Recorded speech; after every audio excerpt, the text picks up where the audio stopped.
Hi friends, welcome to my channel. This is Vineet Prasad and आज हम बात करने वाले हैं एक बुक के बारे में, you can win by Shiv Khera. बहुत अच्छी बुक है। तो जब मैंने पढ़ा मुझे लगा कि आपके साथ शेयर करनी चाहिए, तो मैंने समराइज़ किया इस बुक को इन सच अ वे। मेरी गंदी सी हैंड राइटिंग में सब कुछ लिखा मैंने। तो चलो शुरू करते हैं। तो हम ये बुक क्यों पढ़ें? क्योंकि हम दूसरों के सपने पूरे होते हुए देखते हैं और हमारे सपने कभी पूरे नहीं होते, या क्यों दूसरों के होते हैं और हमारे नहीं, तो उसमें डिफरेंस क्या है? ऐसा अगर क्वेश्चन है तो ये बुक ज़रूर आपके लिए है। तो ये बुक उस रीजंस पे लाइट डालती है कि किसी को सक्सेस मिलता है और किसी को नहीं मिलता है, तो क्यों नहीं मिलता है और कैसे हम पा सकते हैं। तो चलिए एक छोटी कहानी सुनते हैं। एक दिन एक अफ्रीकन आदमी की लाइफ चेंज हो जाती है किसी वाइस आदमी की बात सुनकर। अफ्रीका में फार्मर हफीज एक खेतीबाड़ी करते थे और उनकी लाइफ में उन्हें खुश थे, लेकिन वाइस मैन के सिंपल वर्ड्स की वजह से उसकी लाइफ चेंज हो गई। तो उस वाइस मैन ने हफीज से कहा कि डायमंड उसे बहुत अमीर बना सकते हैं। अगर आपके पास अंगूठे भर का डायमंड हो तो आप पूरी सिटी खरीद सकते हो। अगर आपके पास मुट्ठी भर का डायमंड हो तो पूरी कंट्री खरीद सकते हो। तो वाइस मैन की बातों को सुनकर हफीज को रात भर नींद नहीं आई और उसे लगा कि वो अपने हालात से खुश नहीं है। तो वो अपना खेतीबाड़ी बेच के डायमंड की खोज में निकल जाता है। बहुत दिन इधर उधर घूमने के बाद वो स्पेन पहुंचा। उसने सारा पैसा खर्च कर दिया, कुछ मिला नहीं उसे डायमंड। उसकी हालत बेहालत हो गई थी। आखिर में वो सुसाइड कर लिया नदी में कूद के। लेकिन हाफिज को ये पता नहीं कि उसके जाने के बाद उसके घर पे क्या हुआ। जिस आदमी ने उसका खेत खरीदा था, उसके खेत में एक नदी बहती थी। उस नदी में उसे डायमंड मिला। दरअसल हुआ ऐसा कि वो नदी के किनारे सुबह में बैठ के नज़ारा देख रहा था जब उसे चमकती हुई चीज़ दिखाई दी। जब वो नज़दीक गया तो उसे पता चला कि वो डायमंड्स है। और जब वाइसमैन उसके नए खेत के ओनर से मिलने आया तो उसे पता चला कि ये पूरी ज़मीन डायमंड से भरी हुई है। तो बेसिकली हफीज एक डायमंड माइन के ऊपर सो रहा था, मगर अफसोस उसे ये बात मालूम नहीं थी। ये चीज साबित करती है कि जिंदगी में पॉजिटिव एटीट्यूड होना कितना इंपॉर्टेंट है। हफीज अगर पॉजिटिव एटीट्यूड रखता और अपने आप पे भरोसा करता, अपने एसेट्स पे खुद भरोसा करता, तो वो आज सबसे बड़ा अमीर इंसान होता था। लेकिन अफसोस उसमें नेगेटिव एटीट्यूड होने की वजह से उसने खो दिया सब कुछ। तो ये बुक हमें पहला लेसन सिखाती है पॉजिटिव एटीट्यूड। नेगेटिव लोगों के साथ दूर रहिए, पॉजिटिव थिंकिंग रखिए और पॉजिटिव एटीट्यूड रखिए टुवर्ड्स योर लाइफ। दूसरा आता है स्ट्रैटेजी। अगर आपके पास कोई प्रोडक्ट है, उसका वैल्यू नीचे जा रहा है, तो what strategies you have to apply to bring that product up in the market and sell for its value.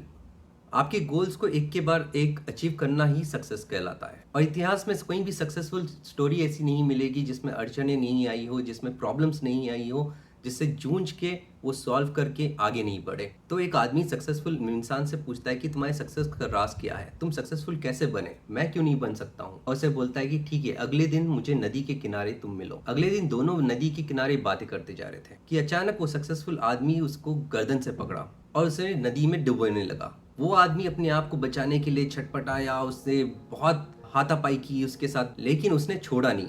उस आदमी का दम घुट रहा था, उसने अपने आप को छुड़ाने की पूरी कोशिश की, हर चीज को कर रहा था जिससे वो छूट सके उसके चंगुल से।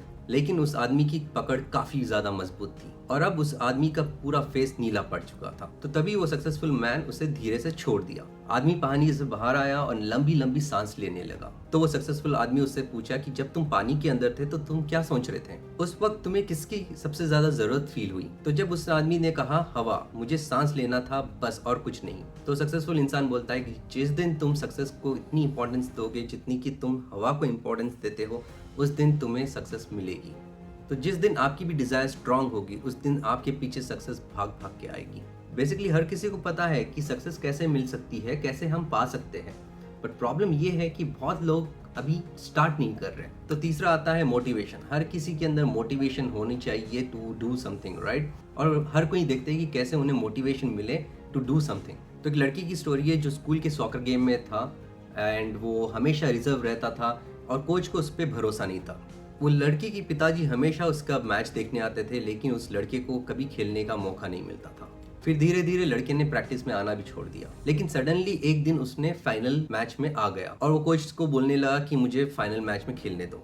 बट लेकिन वो कोच ने बोला कि नहीं, मेरी स्कूल की इज्जत का सवाल है, तुमने प्रैक्टिस भी नहीं किया, तुम अच्छा खेलते भी नहीं हो, तो मैं नहीं तुम्हें भेजूंगा फाइनल्स खेलने में।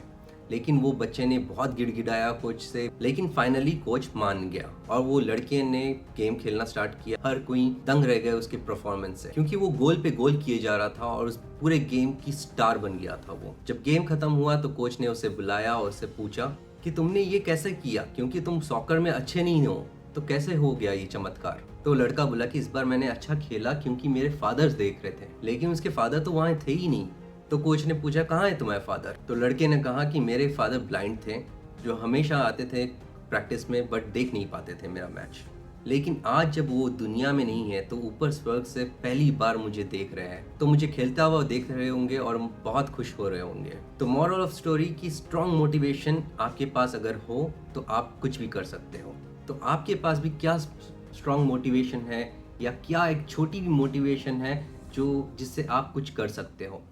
हर किसी को मोटिवेशन चाहिए, आप किसी को दे सकते हो motivation by just telling them कि wow you did great job. और उससे याद आता है कि आप मुझे भी मोटिवेशन दे सकते हो by clicking this like button. और फिर चौथा आता है पर्सनालिटी। हर किसी को एक नम्रता पूर्वक पर्सनालिटी रखना चाहिए ताकि आप किसी और को अट्रैक्ट कर सके। पांचवा आता है गोल सेटिंग। जैसा मैं हमेशा कहता हूँ कि आपके गोल्स छोटे रखिए, आपके गोल्स को रियलिस्टिक रखिए, ना कि अनरियलिस्टिक। और एक बार गोल्स लिखने के बाद आप लिस्ट डाउन कीजिए कि कैसे उसे पा सकते हो।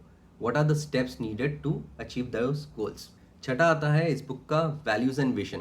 आपके वैल्यूज और विजन बहुत क्लियर रहने चाहिए, अच्छे रहने चाहिए, क्योंकि what ever goes around comes around. अगर आप किसी को अच्छा करते हो आपको अच्छा मिलता है, अगर आप किसी को बुरा करते हो तो आपको बुरा होगा आपकी लाइफ में। तो आज के लिए इतना ही। कैसी लगी आपको ये बुक बताइए मुझे कमेंट्स में, और दूसरों के साथ शेयर करिए, वीडियो लाइक कीजिए अगर आपको पसंद आया। एंड मिलते हैं नेक्स्ट वीडियो में। Till then take care and see you soon. Thank you.